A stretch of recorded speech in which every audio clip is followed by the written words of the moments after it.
লোকসভা নির্বাচনকে সামনে রেখে তৃণমূলের কি বড়সড় ভাঙন? পূর্ব শীতলকুচি এলাকায় 20টি পরিবার তৃণমূল ছেড়ে বিজেপিতে যোগদান, দাবি বিজেপির। শনিবার বিকেল 5টার দিকে এমনই চিত্র দেখা গেল শীতলকুচি ব্লকের পূর্ব শীতলকুচি এলাকায়। জানা যায়, শীতলকুচির 6 নম্বর মণ্ডল সভাপতি খোকন দাসের হাত ধরে 20টি পরিবার তৃণমূল ছেড়ে বিজেপিতে যোগদান করে বলে দাবি বিজেপির। এদিন 6 নম্বর মণ্ডল সভাপতি খোকন দাসের বাড়িতে একটি ছোট্ট সভা করে ওই 20টি পরিবার বিজেপিতে যোগদান করেন।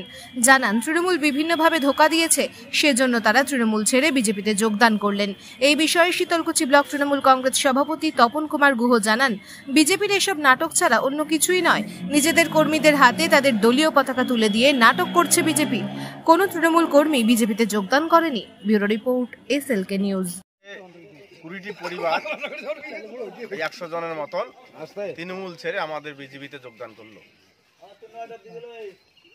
ওরা কেন যোগদান করলো? ওরা তৃণমূলে অনেকদিন থেকে করতো, কিন্তু ওরা ওখানে কোনো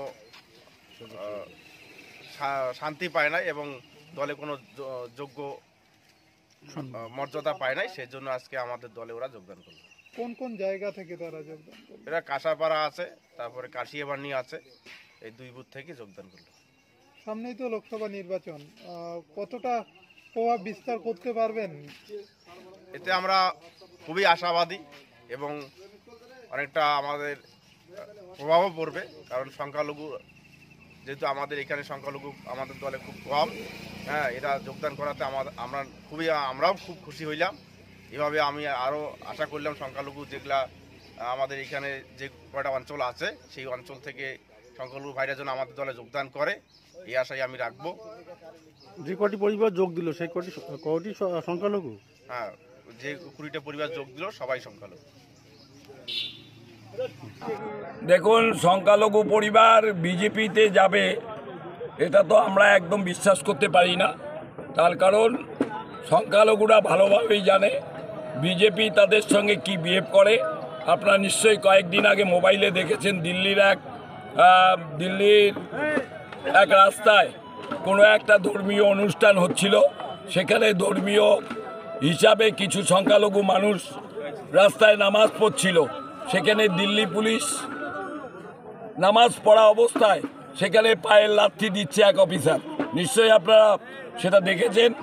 সুতরাং যারা সংখ্যালঘু মানুষ আছেন তারা নিশ্চয়ই অন্য দল করতে পারেন। আমার যেহেতু রাজনৈতিক জ্ঞান, তারা বিজেপি করবেন বলে আমার মনে হয় না। 6 নং মণ্ডল সভাপতির দাবি যে 20টি পরিবার টোটাল 100 জন তৃণমূল কর্মী আজকে বিজেপিতে যোগদান করে। সেটা শুনুন, দেখে এরা বিজেপি প্রচার করছে। আমাদের কাছে টাকা নিয়ে যান এবং আমাদের দলে সামিল হন। কিছু সুবিধাভোগী লোক আছে, আমরাও জানি। 2019-এর লোকসভা নির্বাচনে নীতিশ প্রামাণিক এই ফর্মুলা দিয়ে কিছু লোভী মানুষকে তারা ক্রয় করতে পেরেছিল এবং সেই পয়সার বিনিময়ে তাদেরকে কাজে লাগিয়ে ভোটে জিতেছিল। আমার মনে হয় এবার সেই টাকা দিয়ে কাউকে কিনে ভোট করাতে এবার পারবে না। তার কারণ তিনি 5 বছর মানুষ যে ভুলটা করেছে সেই ভুলের জবাব তিনি 2024-এর লোকসভা নির্বাচনে নিশ্চয়ই পাবেন। এই যোগদান পর্ব কতটা সফল হবে বা কি প্রভাব পড়বে? দেখুন, আমি পরিষ্কার বলে দিয়েছি, যারা ভারতবর্ষে পশ্চিমবঙ্গের গণতান্ত্রিক প্রিয় মানুষ, গণতান্ত্রিক সচেতন মানুষ, তারা ভালোভাবেই জানে রাজনীতিতে ভোটটা কোথায় দিতে হয়। সুতরাং তারা সেইভাবেই তাদের ভোটটা প্রয়োগ